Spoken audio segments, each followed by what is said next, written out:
Good Friday morning, and welcome to Ice Age TV, the internal combustion engine age YouTube channel that talks about all my cars and trucks and SUVs, the motorcycles, the camper, the pool. Mr. Sanchez is intrigued by the pool this morning.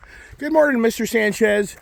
Oh my goodness gracious, overcast. Wow, this is the first overcast day we've had here in a while, and it's actually chillier. And for me, the fool of me wearing long jeans instead of playing basketball, but I've been a little dressed a little warmer. It's been hot as heck up here, and yet this morning it's misting. It's chilly actually.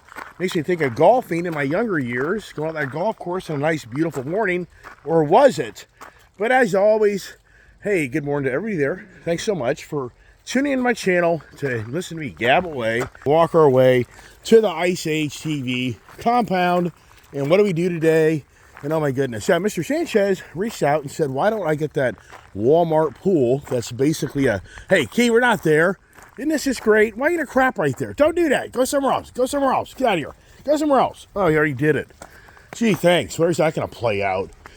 Have you been crapped on? Kiefer, why do you do that? Anyway, so Mr. Sanchez wants to know why I don't have that thing fixed. I don't think that's a simple fix. I think I'll spend more money paying somebody to come here and look at it, but who knows? But it's all good. It's working. And so once again, Mr. Sanchez personally reached out this morning in a comment. Please respond to why you haven't had that pool fixed. And it's just because I don't think it's that easy. I think the average guy comes out here and be like, just destroy it and buy another one. I can about guarantee that'll be the answer. All right, so here you go. Whoa. So get up there. Keith is so wound up.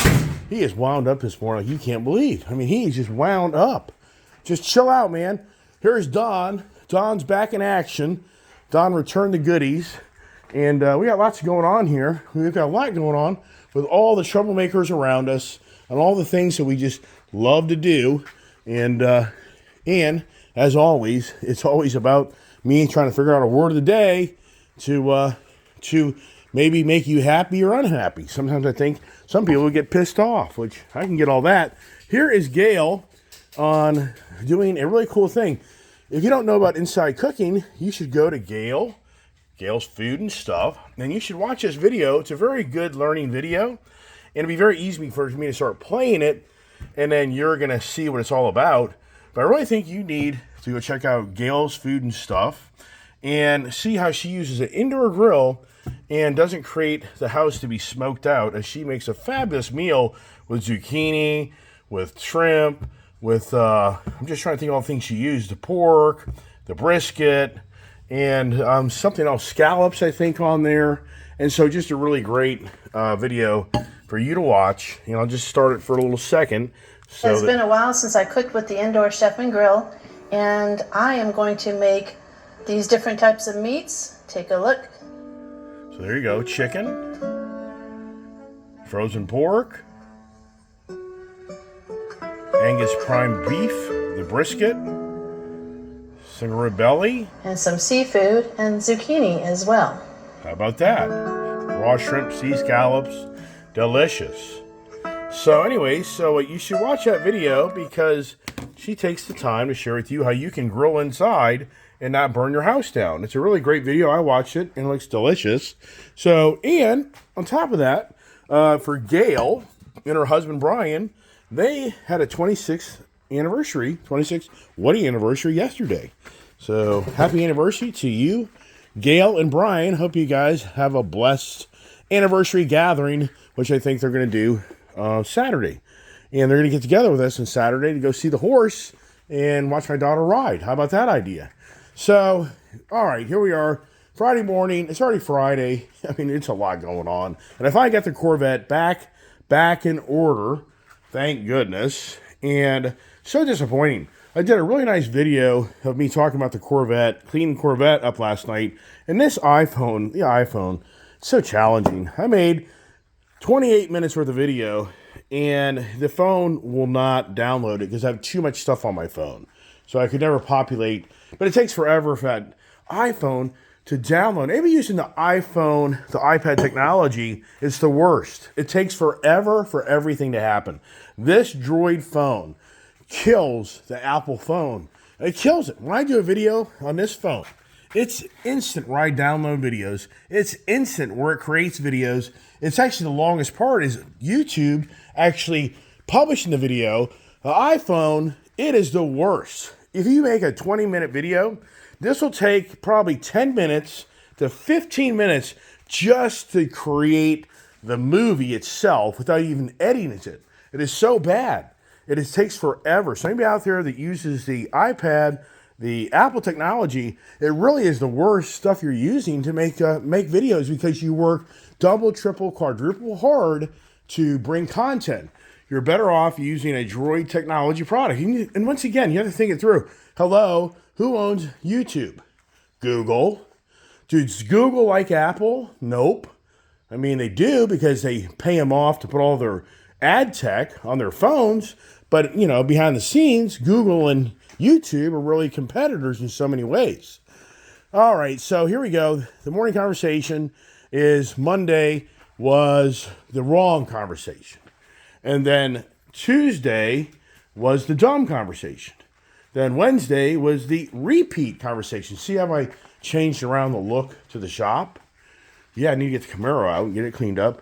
But I changed the look so I can get the Corvette out. But now it's raining today or misting, or who knows. And then yesterday, went to the expensive conversation. So how do we wrap up the week on the Ice Age TV conversations for the Friday? And I thought to myself, lots of different ideas.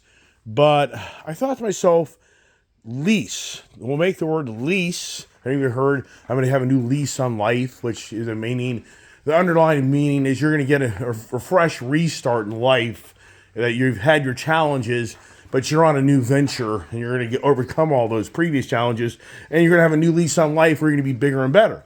But for me, I thought to myself, the lease populated to me because of an article about what's going on in the EV age. It's a never-ending, conversation on my channel of the EV age versus the Ice Age, and that's the main theme of my channel is the Ice Age.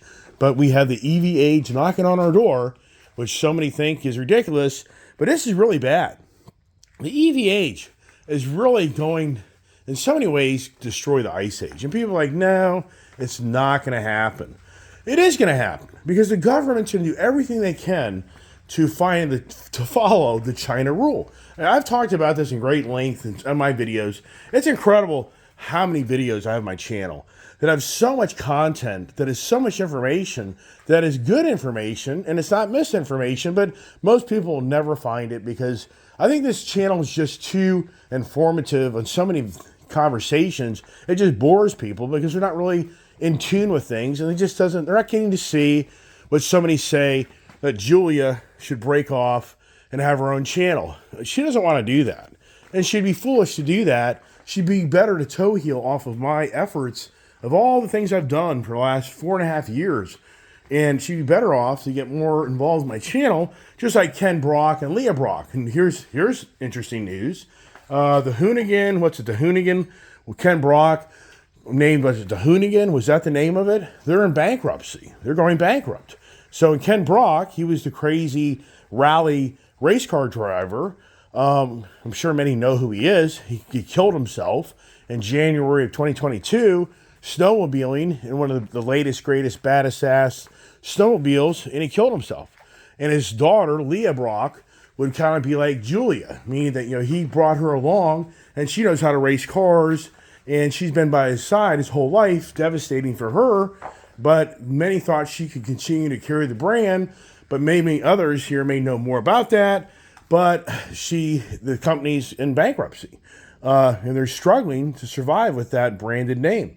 Here's that Jessie Combs was the girl that crashed and trying to beat her own world record land speed record in that two-wheel, if you call it a motorcycle, I guess you could.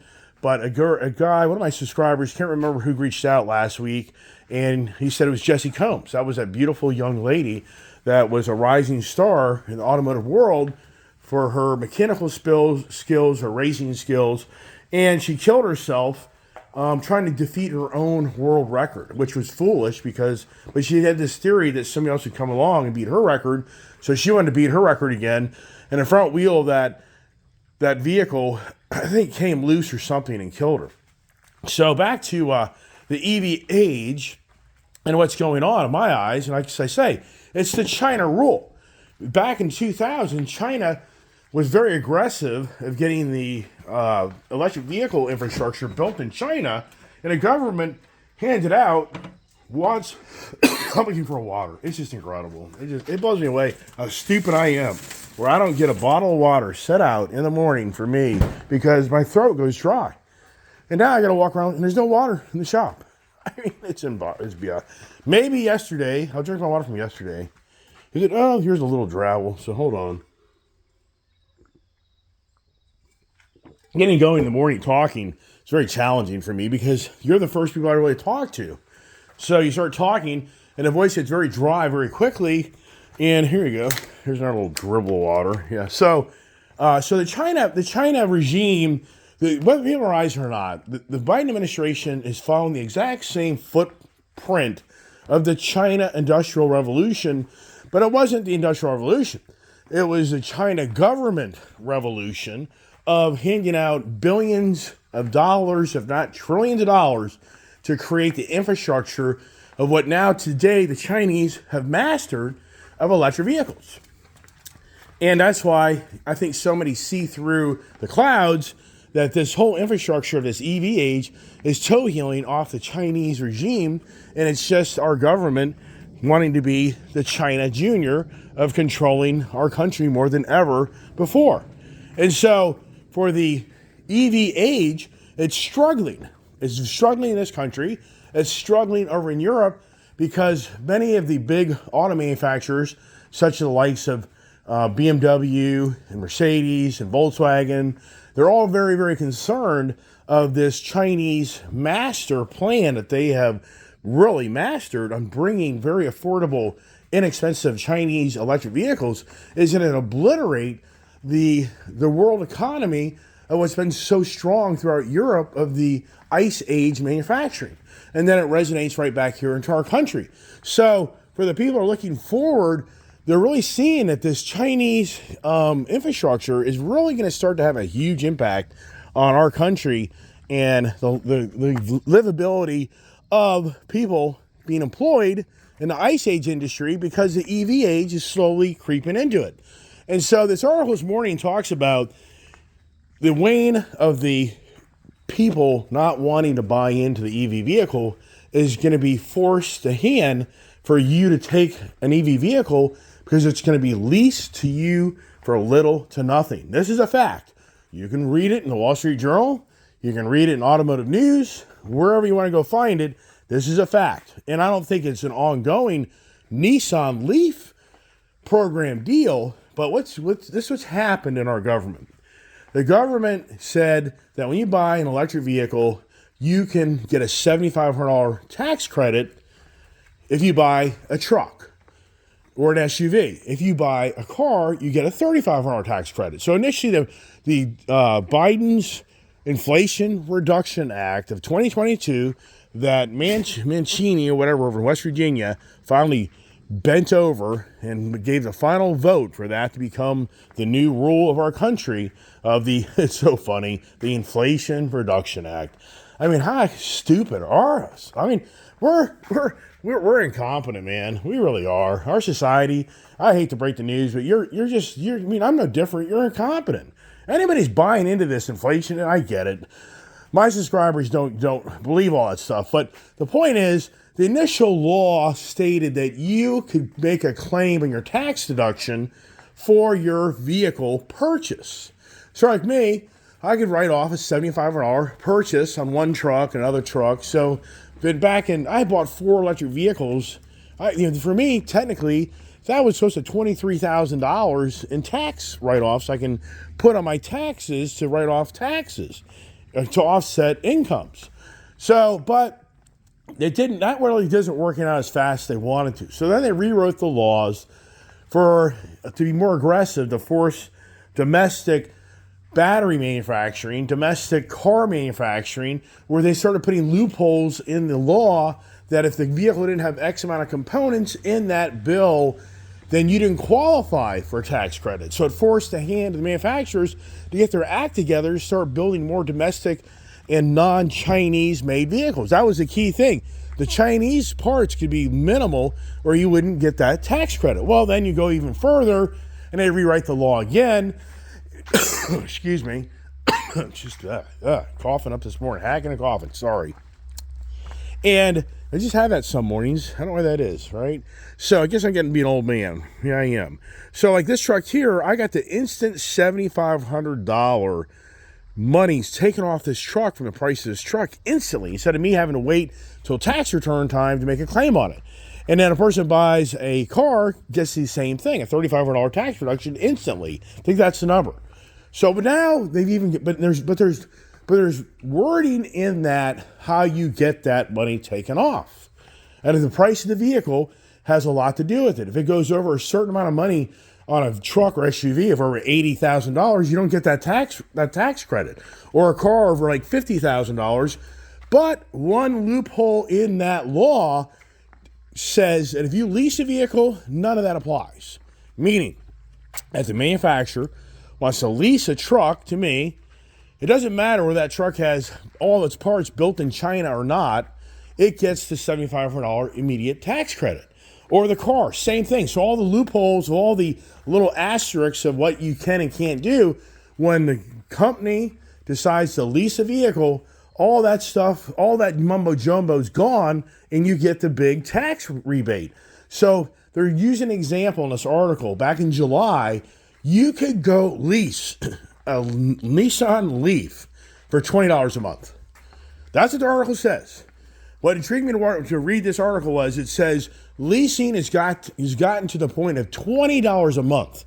So now I read more in depth to this. It's all about the pasty. It's all about that one word which people say, in the YouTube community. It's just that one word that makes the difference if people want to watch that video or listen versus not want to hear anything.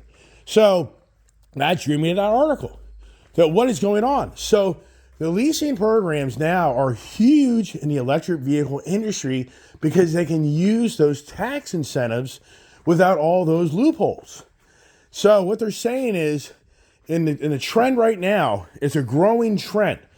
Last year, 11% of the people leased an electric vehicle because the bottom line is they didn't have these incentives last year. This year, close to 39% of the people now go out to get a electric vehicle, they're leasing it. Then it shows how on the BMW side, 80% of the people buying an electric vehicle on the BMW side lease it. And then it goes down, and the high-end cars are the higher lease cars. That's kind of the way it is in ICE anyways. So the point, what I'm trying to convey to those watching my channel is the EV age, the government's getting so creative to make it where you'll have a hard time saying no to buy an electric vehicle because you can now go out and rent. It's renting a car, really, but you're leasing a car that you can have a pretty decent car of $300 a month, $400 a month, $500. Like the Hyundai product, you can get one of those right now for like $350 a month. Now, I know there's probably upfront fees. I don't know about that. They didn't go into those details. If you have to spend $5,000, $10,000 to have a Leaf at $20 a month, they didn't mention any of that.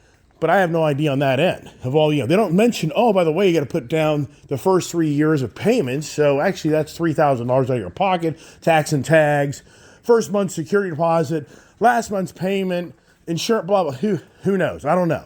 But once again, what this article is trying to convey to those that are watching the automotive industry, the EV age is now the lease age that's going to take away the ICE age because it's showing how now the EV age is more affordable to own a car if you're leasing it versus actually buying one. And overall, with the trend of these tax subsidies and the manufacturers wanting to get these products out in the market to start transitioning to the EV age, it's all about leasing. It's just wow. So for those, I know there's so many on my channel, it's like, it's never going to happen. It's never going to happen. It's happening. It's happening. It's going to happen. I mean, I'm with you on wanting to think that, nah, it's never going to happen. Yes, it will happen because you have a government that's not going to lay down on their golden plan of the future of transportation and the control of transportation and the green agenda to be very, very challenging. And once people see that they can own an electric vehicle for a third less to half less than an ICE vehicle, they're going to go to the EV vehicle, even though it may be the charging challenges. But if you're local, I mean, there's so many variables to how that's playing out. The other variable is they're putting in electric vehicle charging stations. Every single day as I sit here and talk to my channel, there's another 1,000 charging stations or 500 charging stations or 300 charging stations that were just lit up. I mean, that's real stuff that's going on because the government's giving companies enticements to go out and do that. So once again, you're a fool to think that this EV age ain't going to happen. It's going to happen. So Brian K really likes this car, but I do too. Yeah. I mean, I really love that car. I love that color. That's what I was talking about yesterday. I was doing my video. I was saying I would love to see somebody out there show me a 2015 Corvette Z06 with this package. I'd love to see it with 11,000 miles on it. I really would. And that's what drew me to this car. I love the color. It reminds me of that's what I was talking about yesterday on my channel. So I took the car out yesterday. I showed how I rearranged the whole shop. Then I pulled it out. Then I showed my love of cleaning the car, washing it down, and just having a really good time cleaning it and talking about the car and talking about how my cousin back in the 70s, who's much older than me, had like a 1972 Corvette with a big block in it. And it was just the same type of color. And just as a kid, I always thought to myself, wow, one day I can own a really cool Corvette, which I've owned Corvettes. But this car, to me, I just think the aesthetics, and yeah, the front clip's disgusting, but yeah, one day I'll get motivated to get that done. But the aesthetics of this car, the color, the blackout, the black top, convertible, but then the interior is what really made this my car, because I love this color, peanut butter color interior car. That to me, and then the manual transmission, because that's such a thing going away. It's just all these things came together. So once again, for me, and then it's actually a March 2015 production car. This car now, production-wise, is 10 years old. It's hard to believe, but it really is, because we're now getting the 2025 cars are now being brought to the car dealerships. It's beyond unbelievable.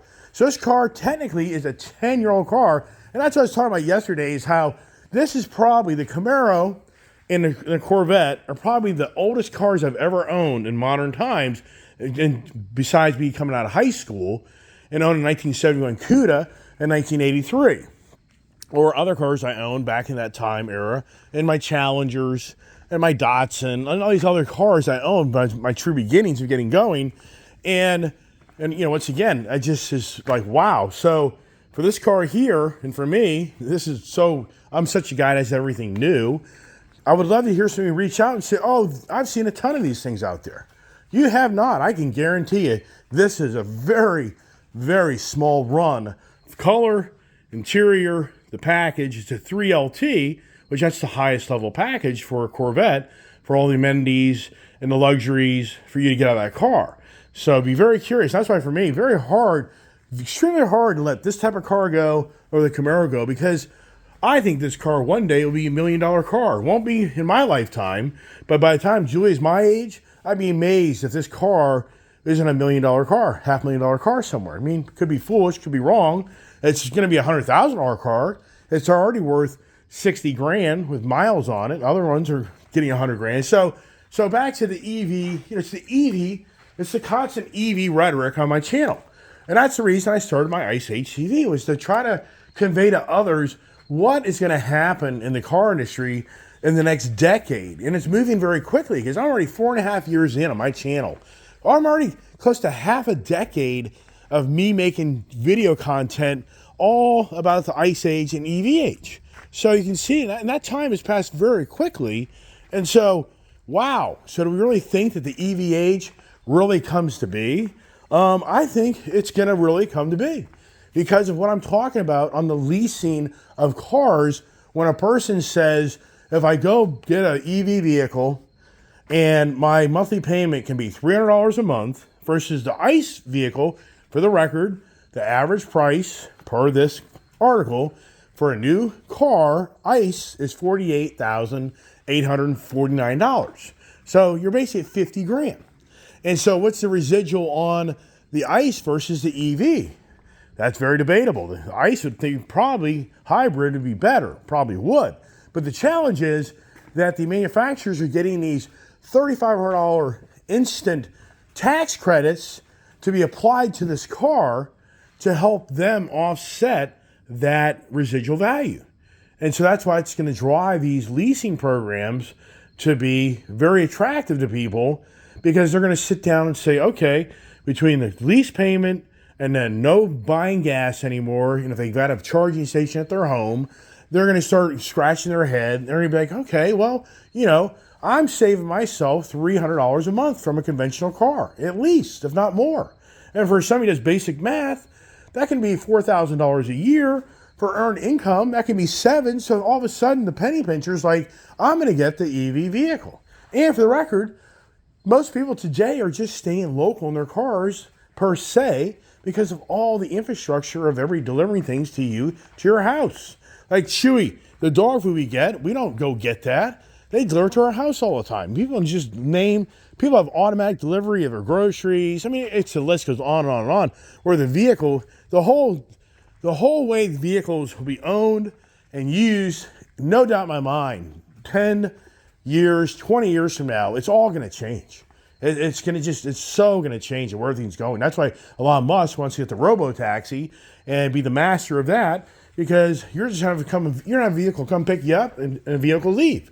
There's no doubt in my mind that's where it's all going, especially in the real suburban, the real metro, the real infrastructure of the city. You're not going to need to own a car. You're just going to lease a car.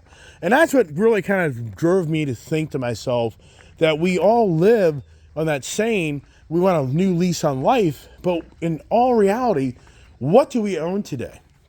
And in the state of Virginia, even if I outright have paid off all of these vehicles sitting here in my garage, I never own them if I live in the state of Virginia, because the tax man is going to charge me a lease payment for them to be on my property. And if you just really stop and think about all the things, there's the wife heading out that Jeep Grand Cherokee. She just loves that car. Come here, Keefy boy. If you really stop and look around, the house that you own, you have a lease payment with the government, your state, on the land that house is on. You will never ever own your house. Somebody say, "Hey, I paid off my house. It's paid for." No, it's not. It's not paid for. The government has a tax levy on it where you have to lease that land from the government, and you won't own that house if you don't pay the lease on that tax payment. It's really incredible if you really stop and look at where we are in today's society, how we don't own anything anymore. We don't own anything. You say, well, yes, I do. You don't. Because the tax man is attached to every single thing that we own. And then you can say, yeah, but I live in Tennessee or Florida, and I don't have a personal property tax, Mr. Iceman. So how don't I own this freaking car outright? Well, where do you park it? Well, in my driveway. Right. If you didn't have your driveway, where would you park it? We'd have to park in a parking garage. Right. When you have to pay for that? Well, I guess I would. Of course you would. Oh, wait a second. Don't you have to pay for insurance on that car?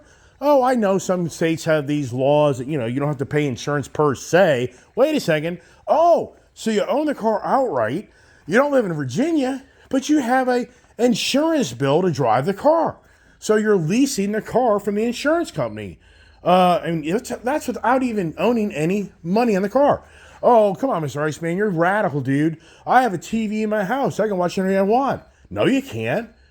You had to buy that TV, right? Yeah. Well, there's a fine line there, but you have to have electric power, right? You pay the electric company every month to run that device, right? Well, no, I have solar. Okay, you got solar. All right, so maybe you're skating it. What the hell is this? You got my sock. This is classic. He just went and took my sock out of the gator. What a goofball. So there's a fine line there, but for the most part, for you to have that technology and to be able to get that viewership, you can go back to the old antenna I mean, okay, maybe debatable, very debatable on how that works. But then you go to your phone. Well, hey, I bought my iPhone. I own it outright. Yeah. Okay, but you lease it every month. No, I don't. Well, yes, you do. You got to pay a monthly phone bill. And if you turn off the phone bill, you don't have anything. Well, I can go to the local public library that will give me free Wi-Fi, Mr. Iceman. Yeah, but remember, you had to frickin' pay the tax man to have the local library. So you're still leasing the library. I mean, it goes on forever, everybody. So all of us in this world think, oh man, and I know most people get all this. They understand that. They really do. But I just think to myself, the lease of life, that's all we do. Everything around us is leased to us. We don't own anything. And that's what really irritates a lot of people is the government wants to even own more of you. That's what divides us in politics. The one, Kamala Harris, wants to continue to have the government hand out more money to own you. People don't understand this. The government is giving you money, but they're creating more problems than good. But the average person just isn't going to connect the dots and really come to closure. And so like individuals on the channel, you can argue about where the inflation came from, but when you hand out free money every day of your life, people will pay whatever they have to pay because it's not their money. And so Kamala Harris wants to give out now big fat checks to people to go buy a house. Well, if that word starts to get around, then you now know you can probably get more money for your house because people have more money in their pocket to pay you more money for it. So the housing market will just continue to go up, be more expensive.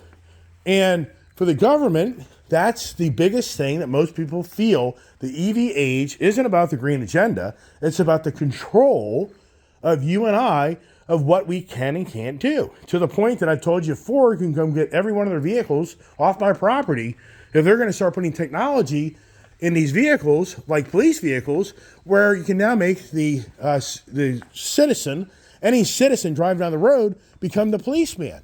Once Ford does that, I'm like, I'm done with you guys. You're woke. You guys have gone woke beyond woke. And that's a huge problem that these big companies don't want to understand is that the majority of people don't like the woke agenda. They don't want it. They do not want this woke agenda being forced upon them for the things they love and like and want to do. So even motorcycles, fine line their motorcycles, but once again, you got to go to the gas station to put gas in the bike.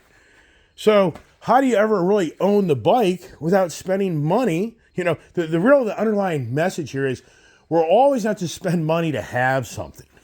So you're never really, per se, you own it, but there's a fine line there. If you own it, or does the gas station own it? What if the gas stations go away?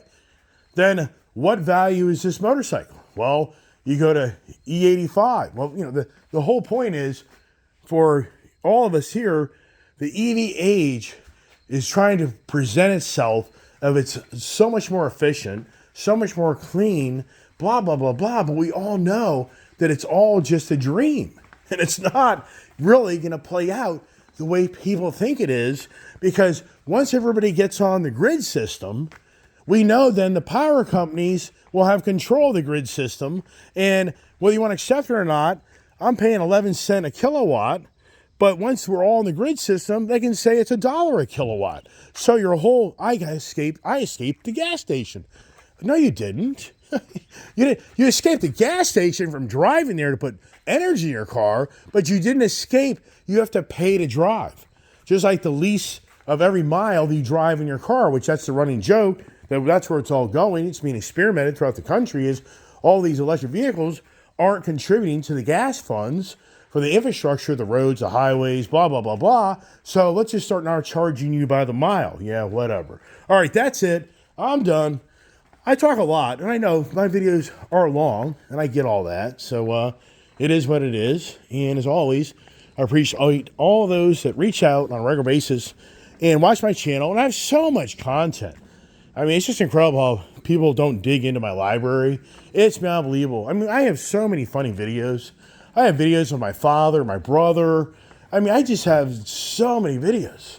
And it just cracks me up that how, in my side of the equation, how the views are just minuscule. And that's why people are like, oh, Julia should go and get her own, channel going. And I'm like, yeah, but the thing is, the amount of work that you're going to have to put in to, that you have to put into this is just beyond believable. I mean, until you do this stuff, you just really don't get it. I mean, until you really put the time into making this content, and just for me, I have like close to 3,400 videos, but I have so many videos in there that if you just actually started going through my library, I mean, it really is. I was wanting to show my video of my true beginnings of a little kid and all the cars that I owned. It's just, I can't believe that it's not here on, see my, this is, okay, there it is. So here it is. There I am, look, the vehicle through my years. But see, it's 48 minutes long, but there's a picture of me just as a kid. But here's what I made, and even for me, to watch it, it just takes too much time, and it really is, it's a lot of work. But I just share it with the people from my true beginnings of a kid, where I came from. But this is on my channel.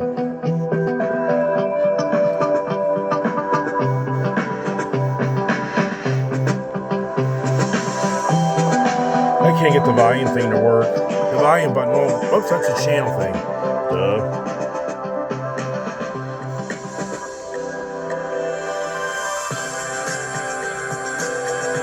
There's my GTI.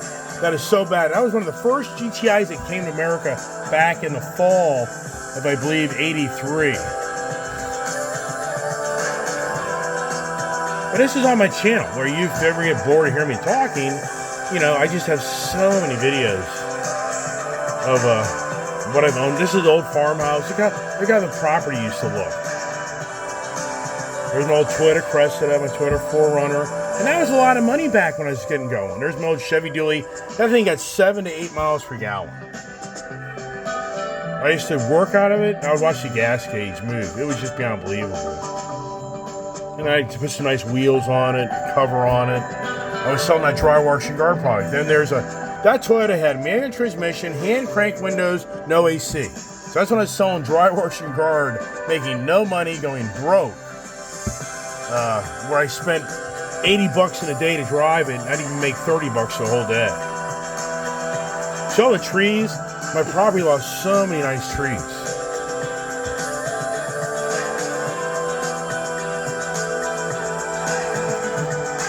That was my first Ram truck. See there? So I was driving around, trying to make a living, selling a car trip. There's that Honda Soul is in that shed over there. That car is, there's my old Monte Carlo.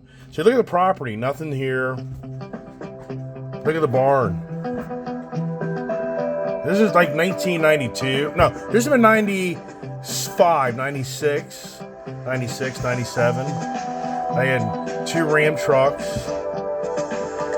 There's me. I used to pour concrete, hand mix it, and by myself. I was like, Jesus Christ, man.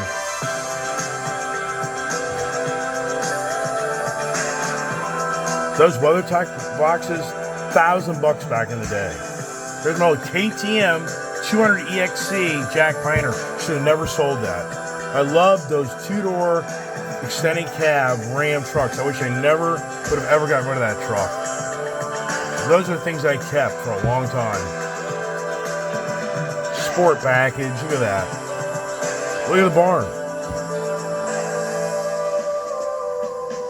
That was my first tractor.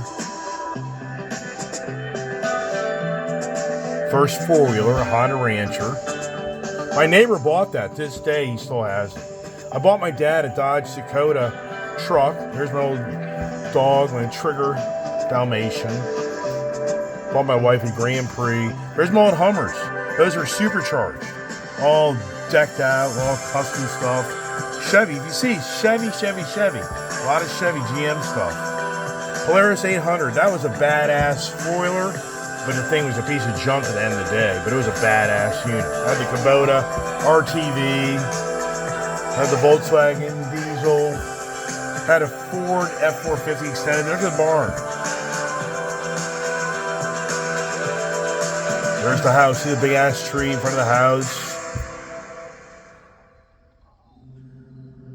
See all the big trees? We lost them to the ash bug.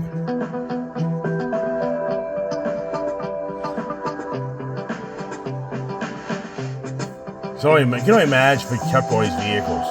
There's the Jack Piner. Jack Piner, he was the original hair scrambler guy from back in the late 60s. There's my SUT Hummer, my wife's Volkswagen Touareg. Now I'm moving up. Now I'm getting a nice enclosed cab Kubota. I'm starting to make more money. That was a Dale Jr. Polaris 700. There's my Chevys. See, it's Chevy. Chevy. Then that Jeep SRT, I got rid of it. I was going to lose my license. There's my old rollback for the tractor shop that I started. That was such a cool Ram truck. You know, there's these things like, wow, I wish I would have kept that. Harley Davidson, the Ram. I know. So this is on my channel. You might get bored of me showing it to you. There's my old Z06 2008. Old Hummer. Didn't do much to that one. That was finished factory.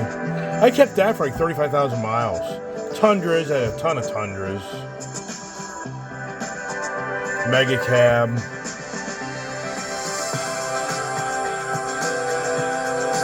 That's a minivan. Julia couldn't stand for me to drive that. That was one of my favorite mega cab Rams I got that got taken away because the deal never went down. There's one of the first original Honda side-by-sides.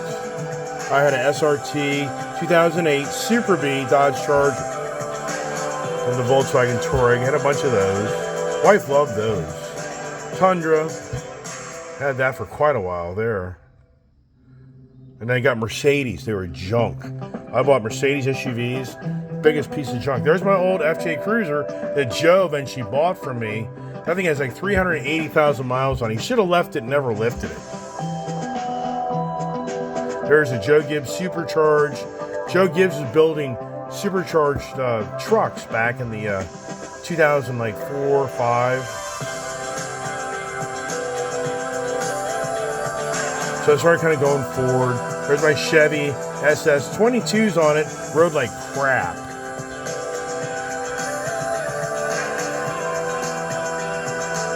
My wife's first BMW. That's the car that was borderline totaled. There's my SRT 10 four-door truck. I didn't like the four-door. The two-door was so much nicer. There's the Chevy SS, another. I had a few of those. Dale Jr. 700 Polaris Sportsman. My Tundra. My wife had an Envoy. She loved that GMC Envoy. It wasn't the best looking. Another Ram. I had so many Ram dualies. That truck there had the Mayor. Remember when they announced the brand new Ram? They called it the Mayor. There's the SUT. So that's got a pickup. There's me now. So there, I rebuilt the whole barn. Me and a bunch of other guys. And that was a project, man. We had to raise it. See, this barn's 2 steps down. The whole barn was falling down. So we raised it up. I replaced all the wood, silo. That is the TA Challenger that Julia had. So it's not the Gold Rush. That was a 392 with a manual transmission. I don't like the manual transmissions on the Dodges. They suck. There's GT350. I mean, just so many. Look at the property though. Look how this is 2017, 2018. I've had so many Ford F450s. Ranger. There's the barn. We keep the horse. Which Gail and Brian are going to see. There's my, I love that. I think it was supercharged. There's a GT500. There's I kind of start gotten going the channel. That'd been like 2020, 2021. There's my Super Snake truck, which was such a dog. It was not that fast. It was a cool looking truck, but it was just totally hit a wall like 80 miles an hour. That car got stolen from Coons Baltimore Ford when I traded it in.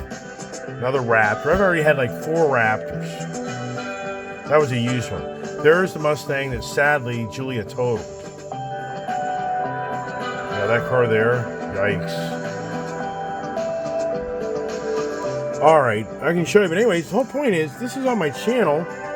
And it's just incredible how I have so much content of me. Here's us riding down Florida. Look at how I look there.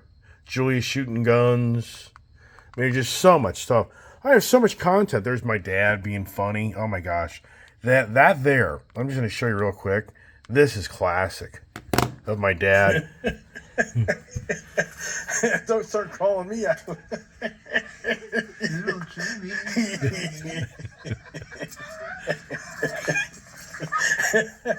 I'm John Shovelfish. My dad, he is funny. Funny. All right, everybody, that's it. I'm sorry. I talk a lot, don't I? Got a kick out of that. Go to my channel, watch some videos. I mean, I have some funny videos. Anyways, that's it. God bless. Have a great day.